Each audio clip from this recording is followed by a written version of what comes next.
సనాతన ధర్మంలోని 18 మహాపురాణాలలో గరుడ పురాణం ఒకటి. ఇది మానవ జాతి సంక్షేమానికి బాగా వర్తిస్తుంది. ఇందులో అదనంగా ఒక వ్యక్తి యొక్క పాపం, ధర్మం, నిర్లిప్తత, మరణం తర్వాత జీవితం గురించి వాటి గురించి సవివరమైన సమాచారం ఉంటుంది.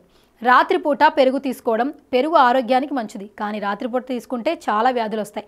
దీంతో డబ్బు వృధా అవుతుంది, డబ్బు ఖర్చు అవుతుంది, మరియు వ్యాధిగ్రస్తుడైన శరీరం తనకు మరియు ఇతరులకు కష్టాలను కలిగిస్తుంది. మురికి బట్టలు ధరించేవారు అపరిశుభ్రంగా ఉంటారు, ఇల్లు ప్రాంగణాన్ని అపరిశుభ్రంగా ఉంచుతారు, లక్ష్మి వారితో ఎప్పుడు సంతోషంగా ఉండదు. అలాంటి వారి జీవితాలు ప్రతికూలతతో నిండి ఉంటాయి. దురాశ మనల్ని దారి తప్పేలా చేస్తుంది. అత్యాశ ఉన్నవారు తరచూ తప్పుడు పనులు చేస్తుంటారు. ఒక క్షణం ప్రలోభం పశ్చాత్తాపం యొక్క అనేక క్షణాలను ఆహ్వానిస్తుంది. దురాశకు గురయ్యే ప్రజలు చాలా బాధపడాల్సి వస్తుంది. అదనంగా తప్పు చేయడం ఒక వ్యక్తి ప్రతిష్టను తగ్గిస్తుంది. అలాంటి వ్యక్తి జీవితంలో ఆనందం ఉండదు. సంపద ధనవంతులుగా ఉండటం మంచిది, కానీ దాని గురించి గొప్పగా చెప్పుకోవడం చెడ్డది. ధనవంతుడు అనే అసలు అర్థం ఏమిటంటే ఆ వ్యక్తి ఆ డబ్బును దానం చేయడానికి, ఇతరులకు సహాయం చేయడానికి ఉపయోగించడమే. ఏ అవసరానికైనా ఉపయోగపడని సంపద క్షీణించి త్వరలోనే అయిపోతుంది.